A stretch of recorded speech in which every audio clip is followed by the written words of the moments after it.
It started on one of those long, lonely stretches of highway that seem to go on forever. You know the type, where the trees lean in, swallowing the road, and the only light is the beam of your truck's headlights slicing through the dark. I was hauling a late-night load from Kansas to Colorado, my radio buzzing faintly with static, and a thermos of lukewarm coffee sitting in the cup holder. The night was as quiet as a church on Monday morning. Around mile marker 220, I spotted it, a figure on the side of the road, hunched over like they were fixing a flat or maybe just sitting there. First, I didn't think much of it. You see a lot of strange stuff on the road. But as I got closer, I noticed something off. The figure wasn't sitting or crouched. It was standing completely still, bent at an unnatural angle, like a broken mannequin someone had tossed out. I slowed down, not enough to stop, just enough to get a good look. The figure was a man, tall and lanky, with his head tilted back further than seemed humanly possible. His face, God, his face. It was pale and smooth, like wax, with two black pits where his eyes should have been. No nose, no mouth, just those empty, staring sockets. I hit the gas, hard. My heart was pounding so loud I thought it might drown out the growl of the engine. Just a trick of the light, I told myself. You're tired, Chase. Too many hours on the road. But as I glanced in the rearview mirror, I saw him step onto the asphalt and start walking. If you're a trucker like me, you know the rules of the road. Don't stop unless you absolutely have to, and never, ever pick up hitchhikers. So when I spotted the same man, a few miles down the highway, standing under a broken streetlight, my blood went cold. I hadn't passed any other cars. There was no way he could have gotten ahead of me. This time, I didn't slow down. I gripped the wheel tighter, my knuckles turning white, and barreled past him. But as I sped by, the streetlight flickered on, and I caught a glimpse of something that'll haunt me forever. His face. It wasn't the same. Now, there was a wide, jagged smile where his mouth should have been, like someone had taken a knife to his face. And those empty sockets? They were filled with a deep, glowing red. I drove for what felt like hours, the figure's image burned into my brain. The highway seemed endless, the night darker than ever. I turned on the radio, desperate for some noise, some distraction. But all I got was static. And then, clear as day, a voice crackled through. Chase? It said, low and raspy, like it was coming from the bottom of a well. Why won't you stop? I slammed the radio off, my heart pounding. I didn't know how he knew my name, and I didn't want to find out. Around 3 a.m., I pulled into a truck stop, one of those rundown places where the lights flicker and the bathrooms haven't been cleaned since the Reagan administration. The parking lot was nearly empty, just a couple of other rigs and a beat-up station wagon. I figured I'd grab some coffee, maybe shake off whatever weirdness I just experienced. Inside, the air was thick with the smell of burnt grease and old cigarettes.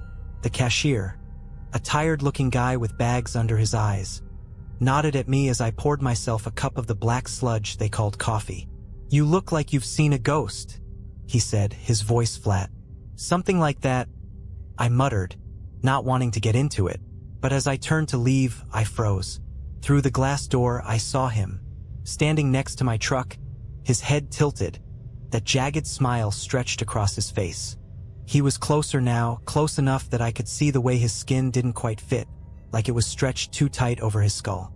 Hey, I said to the cashier, my voice shaking. You see that guy out there? The cashier glanced outside, then back at me. What guy? I didn't sleep that night, didn't even try. I just sat in my truck, the doors locked, my eyes scanning the mirrors for any sign of him. But he was gone, or so I thought. The rest of the drive was uneventful, almost eerily so. No sign of the figure, no strange voices on the radio.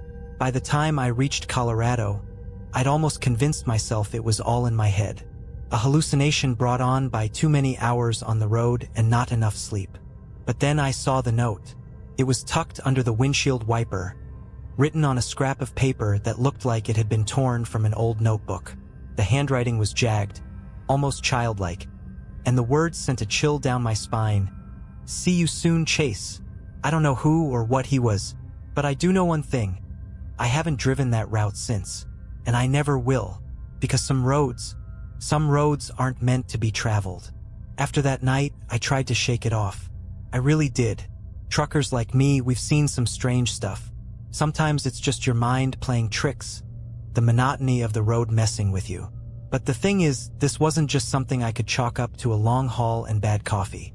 The note, the way he knew my name, it wasn't over. For a couple of weeks, things were quiet. I stuck to my usual routes, stayed clear of mile marker 220, and tried to pretend like nothing happened. But the feeling didn't go away, that crawling sensation like someone was watching me, even when I was parked at home. Then, about 2 weeks later, I picked up a load heading east. It was supposed to be an easy haul, nothing unusual. The route was familiar, mostly highways with plenty of stops along the way.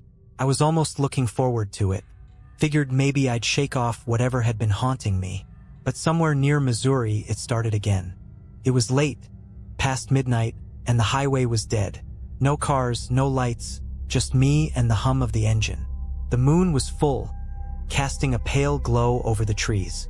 I remember looking at the clock, 12:47 a.m., when I first heard it. A faint tapping noise, like rain hitting the roof. Except there was no rain. The tapping grew louder, more deliberate, like someone was drumming their fingers against the cab. My hands tightened on the wheel, my eyes darting to the side mirrors. Nothing, but the tapping didn't stop. It moved, circling the truck, first on the roof, then the passenger side, then the back. I told myself it was just debris, a branch maybe, or something loose in the trailer. But deep down, I knew better. My throat was dry as I glanced at the rearview mirror, and that's when I saw it. The figure was back. He was perched on the top of the trailer, crouched low like some kind of animal. His head was tilted at that unnatural angle, his empty sockets glowing faintly red in the moonlight. And that smile, that horrible, jagged smile, it was wider now, stretching almost ear to ear. I slammed the brakes hard. The truck screeched to a halt, the trailer swaying dangerously behind me. I threw open the door, jumping down into the cold night air. My flashlight was already in my hand as I swung it up, scanning the top of the trailer. Nothing. He was gone. I didn't sleep that night. I pulled into the nearest truck stop, parked under the brightest lights I could find, and locked the doors. But even with the engine off and the cab quiet, I couldn't shake the feeling that he was still out there, watching. Around 3 a.m., I heard footsteps. Slow, deliberate crunching against the gravel outside. My breath caught in my throat as I peered out the window. At first, I didn't see anything, just the empty parking lot and the glow of the gas station in the distance. But then, out of the corner of my eye, I saw movement. He was standing at the edge of the lot, just outside the circle of light. His head tilted, his arms hanging limply at his sides. He didn't move, didn't blink, just stared. I wanted to run. Every instinct screamed at me to fire up the truck and get the hell out of there. But I was frozen, paralyzed by the sheer impossibility of what I was seeing. He shouldn't be real. He couldn't be real. And yet, there he was. Then he took a step forward. My hand fumbled for the ignition. I twisted the key, the engine roaring to life as I slammed the truck into gear. The headlights cut through the darkness, illuminating the figure for just a second before he disappeared. I didn't stop, didn't even look back. I just drove. But as the miles ticked by, I realized something was wrong. The truck felt heavier, like I was hauling more than just cargo. The engine groaned under the strain, the tires struggling to maintain speed. My gut told me to keep going, but curiosity got the better of me. I pulled over on a desolate stretch of road, the kind where even the shadows seemed alive. Grabbing my flashlight, I climbed out and walked to the back of the trailer. My breath was visible in the cold night air as I unlocked the doors and swung them open. At first, I didn't see anything. The trailer was empty, just like it should have been. But as I stepped inside, the air grew colder. My flashlight flickered, the beam cutting in and out like a dying bulb. That's when I saw them. Handprints, dozens of them, smeared across the walls and floor of the trailer. They were dark, almost black, and wet to the touch.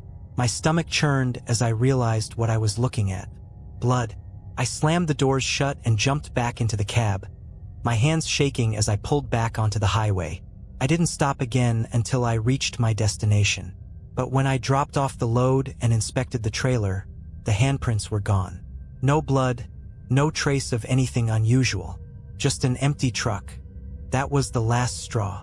I called my dispatcher and told him I was done, at least for a while. I needed time to figure out what the hell was happening, to get my head straight. But deep down, I knew this wasn't something I could just leave behind, because no matter where I went, no matter how far I drove, I always felt it. That creeping sensation, like someone was sitting just behind me, waiting, watching. And then one night I found another note. It was tucked under the wiper again, written in that same jagged handwriting. "You can't outrun me, Chase."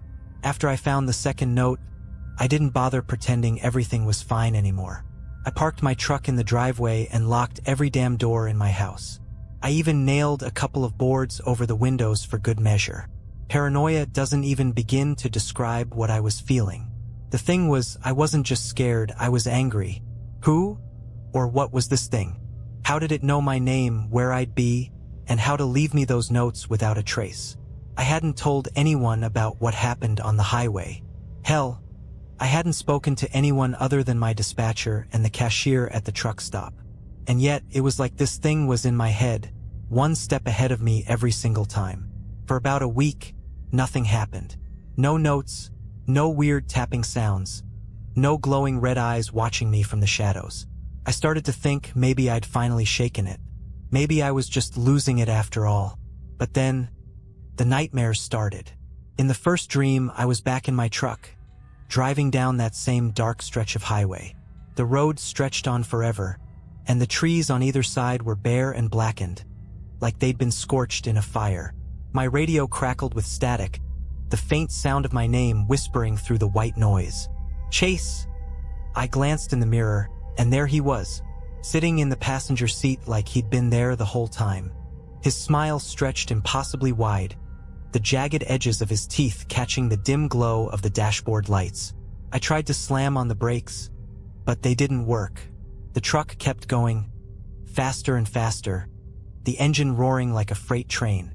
"Chase!" he whispered again, his voice like nails scraping down a chalkboard. "Why do you keep running?" I woke up drenched in sweat, my heart hammering in my chest. The room was pitch black, and for a split second, I thought I saw him standing in the corner, his head tilted at that unnatural angle. But when I blinked, he was gone. The nightmares came almost every night after that, each one worse than the last. Sometimes, I'd see him standing at the foot of my bed, just staring. Other times, I'd wake up to the sound of that tapping, soft at first, then louder, circling the room like he was pacing outside the walls. I started sleeping with a baseball bat next to me, though I wasn't sure what good it would do against something like him. One night, I finally snapped. I hadn't slept in days, and the constant feeling of being watched was driving me insane. So, I did something stupid. I decided to confront him. I don't know what I was thinking. Maybe I figured if I faced him head-on, it would all stop. Or maybe I just wanted answers. I grabbed my flashlight, my bat, and a bottle of whiskey for courage, and I headed out to my truck. If he wanted to find me so bad, I'd give him what he wanted. I started driving with no real destination in mind, just cruising down the back roads and waiting for him to show up. The night was eerily quiet, the only sound the rumble of the engine and the occasional howl of wind. I kept my eyes on the mirrors, scanning for any sign of him. But mile after mile passed, and there was nothing, just the empty road stretching endlessly into the darkness. And then, around 2 a.m., I saw it. At first, it was just a flicker of movement in the corner of my eye. But as I rounded a bend, my headlights caught him standing in the middle of the road, his arms hanging limp at his sides. His head was tilted back, that grotesque smile practically splitting his face in two. I hit the brakes hard. The truck skidded to a stop just feet away from him, but he didn't move. He just stood there, staring at me with those empty sockets, daring me to do something. My hands were shaking as I grabbed the bat and stepped out of the cab. "What do you want from me?" I shouted, my voice echoing into the night. "Why are you following me?" He didn't answer. Instead, he tilted his head even further, the bones in his neck making a sickening crack. Then he took a step forward. I swung the bat, aiming for his head. But before it even connected, he vanished, just blinked out of existence, like he was never there. My chest heaved as I looked around, spinning in circles, the bat gripped tightly in my hands. And that's when I heard it, the tapping. It was coming from the truck, loud and frantic, like something or someone was inside. My heart sank as I turned toward the cab, the windows fogged up from the inside. The tapping grew louder, more frantic, until it sounded like whatever was in there was trying to claw its way out. Summoning every ounce of courage I had left, I crept toward the truck and yanked open the door. The cab was empty. No figure, no fogged windows, just the faint smell of something rotten, like spoiled meat. And on the seat, right where I'd been sitting, was another note. "You can't fight me, Chase. I'm already inside. I haven't driven a truck since that night. Hell, I barely leave the house anymore. But the thing is, I don't think it matters. No matter where I go, no matter how many locks I put on the doors, he's always there, watching, waiting. And sometimes late at night, when the house is quiet and I'm lying in bed, I hear it, the tapping. After the last note, I thought I'd hit rock bottom. I stopped driving, stopped sleeping, and stopped trusting my own shadow. The paranoia was eating me alive. I couldn't shake the feeling that he was everywhere, lurking in the dark corners of my home, standing just out of sight in my reflection, waiting in the silence when the world went still. But the thing that scared me most wasn't what I could see. It was what I felt. A weight pressing on my chest. A creeping cold that seemed to follow me everywhere. It felt like he wasn't just following me anymore. He was inside me, like he said in the note. It's hard to explain, but I started noticing little things. My hands shaking, a voice in the back of my mind whispering things I didn't want to hear, my reflection in the mirror. Lingering a second too long after I moved, I thought about running. Maybe if I left everything behind, my house, my truck, even my name, I could escape him. But deep down, I knew better. He wasn't tied to the truck or the highway. He was tied to me. One night, about a month after I stopped driving, I hit my breaking point. It was around 3 a.m. The house was dead silent, and I was sitting in the living room with every light on, a shotgun across my lap. I hadn't slept in days, and my nerves were so shot I couldn't tell what was real anymore. That's when the tapping started again. It was faint at first, like someone drumming their fingers against the walls, but it got louder, closer. It wasn't just coming from one direction, it was coming from everywhere. The walls, the ceiling, even the floor beneath my feet. My breath caught in my throat as I clutched the shotgun tighter, my eyes darting around the room. And then the lights went out. The darkness swallowed me whole, thick and suffocating. My fingers fumbled for the flashlight on the coffee table, but when I clicked it on, the beam barely cut through the black. That's when I saw him, standing at the far end of the room, his silhouette barely visible in the weak light. "Why are you doing this to me?" I shouted, my voice trembling. "What do you want?" He didn't move, didn't answer. He just stood there, his head tilted like he was studying me. Then, slowly, he raised a hand and pointed. Not at me, at the hallway behind me. Every hair on my body stood on end as I turned, the flashlight shaking in my grip. The beam lit up the hallway, empty except for the shadows that seemed to ripple and twist like they were alive. And then I saw it, a door I didn't recognize. It was old, with peeling paint and a rusted handle, and it was standing wide open at the end of the hall. The tapping was coming from inside. I should have run. Every instinct screamed at me to get the hell out of there. But something was pulling me toward the door, something stronger than fear. It was like he was drawing me in, daring me to cross the threshold. The closer I got, the colder the air became. My breath fogged in front of me, and the smell of rot grew stronger, almost choking. The tapping was deafening now, echoing around me, filling my head until I thought my skull might split open. I stepped through the door. The room on the other side was wrong. The walls were made of this pulsing, black substance, like living shadows, and the air was thick and heavy, pressing down on me like a weight. The tapping was everywhere, but now it was mixed with whispers, low, guttural voices that seemed to come from the walls themselves. And in the center of the room, standing perfectly still, was him. His smile was gone now, replaced by a gaping black void that seemed to stretch endlessly into his face. His eyes burned red, brighter than ever, and his arms hung unnaturally long at his sides, the tips of his fingers brushing the floor. "Why me?" I whispered, my voice barely audible over the noise. He didn't answer, not with words anyway. Instead, he raised one long, spindly finger and pointed at me. And suddenly I understood. He wasn't after me. He was after my fear. Every moment I'd spent running, every sleepless night, every second I'd spent looking over my shoulder. It had been feeding him, making him stronger. He didn't just want to scare me. He wanted to consume me. I don't know what came over me in that moment. Maybe it was desperation, or maybe I just didn't have anything left to lose. But instead of running, I stepped closer. "You want me?" I said, my voice shaking. "Then take me." But I'm done being afraid. For the first time, his expression changed. The smile faltered, the red in his eyes dimmed, and the tapping stopped. The room fell silent, the oppressive air lifting slightly. I took another step forward, gripping the shotgun tighter. "You don't scare me anymore," I lied. He tilted his head, studying me, and then slowly he began to back away. The shadows around him rippled and twisted, pulling him into the darkness.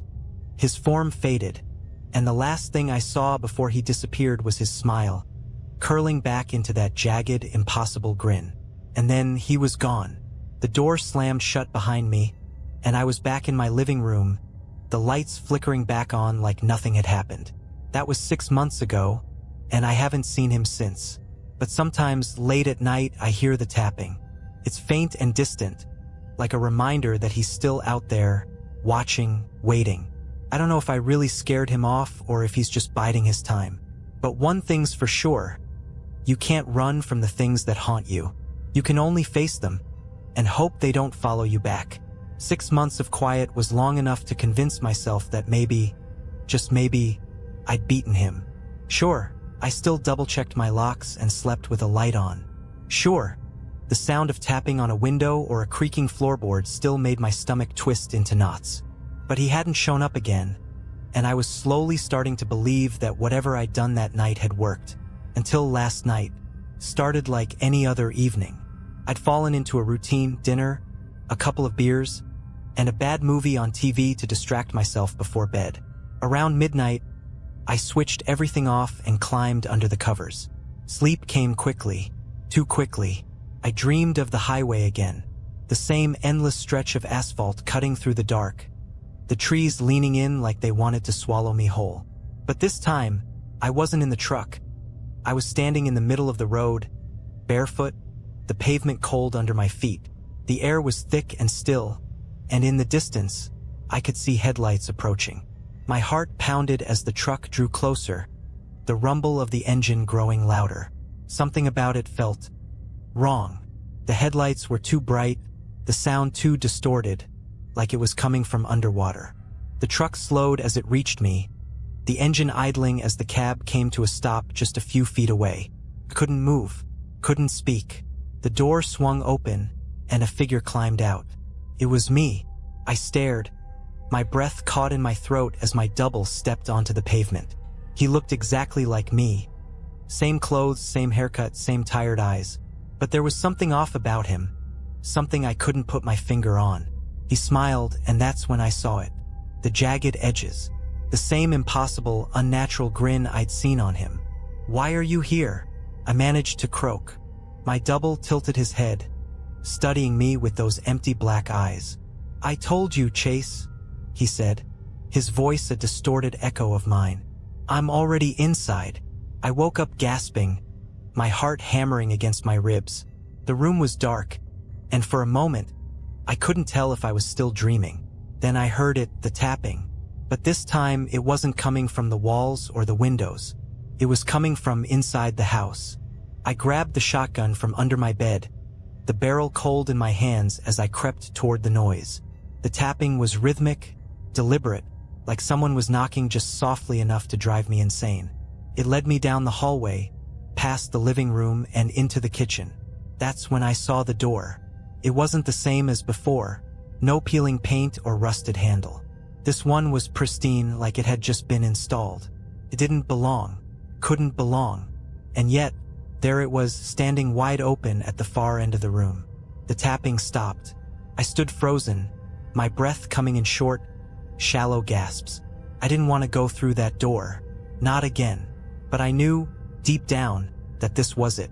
This was the end of the road, one way or another. So I tightened my grip on the shotgun and stepped through.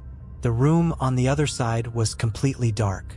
Not just dark, empty. Felt like stepping into a void, like the world had been erased around me.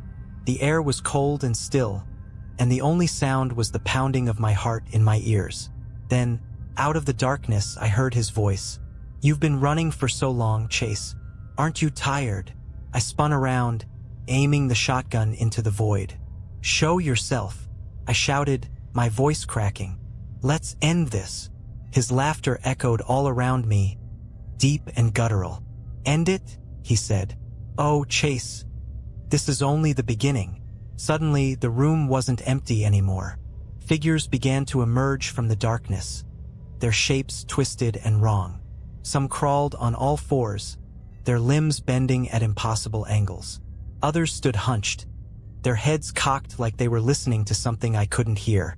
All of them had that same jagged smile, those same glowing red eyes. And at the center of them all was him. He stepped forward, his movements slow and deliberate, like a predator stalking its prey. The figures parted for him, their heads turning to watch as he approached. His smile was wider than ever, stretching so far it looked like it might split his face in half. "You can't fight me, Chase," he said, his voice low and distorted. "You can't escape. You can't win. I'm a part of you now." For a moment I froze. He was right, I couldn't fight him. Not here. Not in this place. But maybe I didn't have to. "You want to be a part of me?" I said, lowering the shotgun. "Fine. Let's see if you can handle it." Before he could react, I raised the barrel to my chest and pulled the trigger. The sound was deafening, and for a moment, the world went white. When I came to, I was lying on the floor of my kitchen, the shotgun clutched in my hands. My chest was heaving, but there was no blood, no wound. Just the faint smell of smoke and the distant echo of his laughter. I don't know what happened that night. I don't know if I drove him out or if he's still hiding somewhere, waiting for the right moment to strike. But I do know one thing. I'm still here. And as long as I'm breathing, I'll keep fighting. Because sometimes, the only way to beat the darkness is to let it know you're not afraid to face it. Even if it means staring into the void and daring it to stare back. After that night, I thought I'd broken the cycle. The shotgun blast, the confrontation, it felt like I'd taken control for the first time since this nightmare began. For weeks, things were quiet. No tapping, no notes, no red eyes watching me from the shadows. But the quiet didn't bring peace. It brought something worse. The first sign that something wasn't right came about a month after I pulled the trigger. I was standing in front of the bathroom mirror, shaving. My hand was steady, my face calm. For the first time in months, I looked like myself again. But as I leaned in to rinse the blade, I caught it, the tiniest flicker of movement in the corner of the mirror. It wasn't me. It was my reflection. It lingered, just a fraction of a second longer than it should have. Its eyes locked on mine even as I turned away. My heart stopped. I forced myself to look back, but by then it was gone. Just my own tired face staring back. I told myself it was nothing, just a trick of the light, a leftover thread of fear my mind hadn't let go of yet. But deep down, I knew better. The next time, it was the tapping. It started faint, almost imperceptible. So soft I could have sworn it was my imagination. But it grew louder, more deliberate.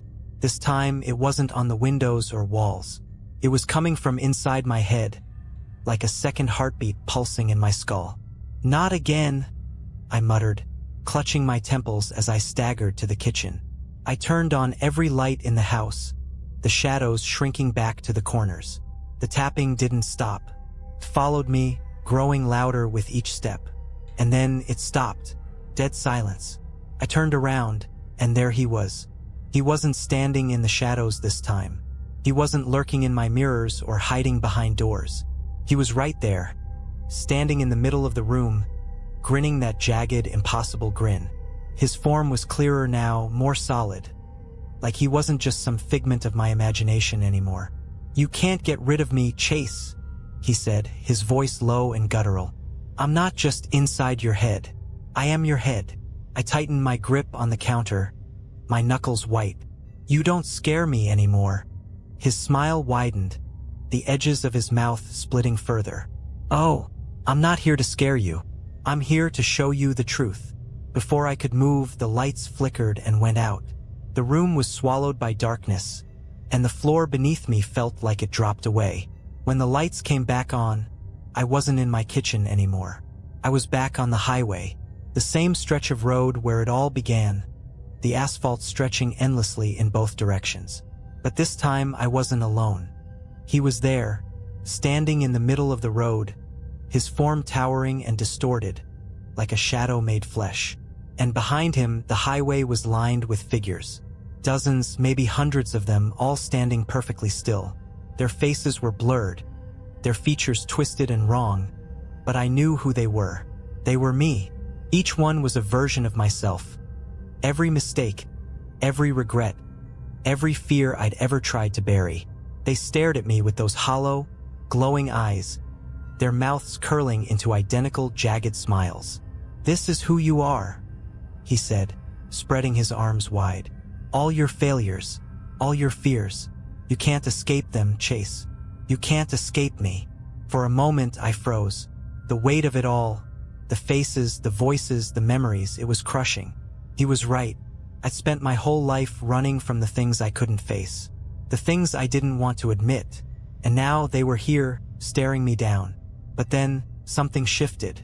I looked at the figures on the side of the road, and I realized something. They weren't just my failures. They weren't just my fears. They were mine. I'd survived every one of them. They hadn't broken me. They'd shaped me, made me stronger. "You're wrong," I said, my voice steady for the first time. "You're not who I am. You're just the parts of me I haven't dealt with yet. And I'm done running." His smile faltered, just for a second. The figures on the highway began to blur, their edges softening as if they were fading away. "No," he growled, stepping toward me. "You can't fight me. You'll never be rid of me." "Maybe not," I said, stepping forward to meet him. "But I'm not afraid of you anymore." The moment I said it, the air around us shifted. The figures disappeared, swallowed by the darkness. His form began to waver, his edges flickering like a dying flame. He snarled, his jagged smile twisting into a grimace as he reached for me, but his hand passed right through me. "You can't," he hissed, his voice breaking. "You can't." And then he was gone. I woke up on my living room floor, the first rays of dawn spilling through the window. The house was silent, the air still. For the first time in months, I felt free. I don't know what he was. Some kind of entity, a manifestation of my own mind, or something else entirely. And I don't know if he's truly gone, or if he's just waiting, lurking in the shadows for another chance. But here's what I do know. I faced him. I looked him in the eye and didn't blink. And if he ever comes back, I'll be ready. Because the only way to beat the darkness is to own it. To let it know that no matter how deep it gets, you'll always find a way to rise above. And for the first time in my life, I'm not running anymore.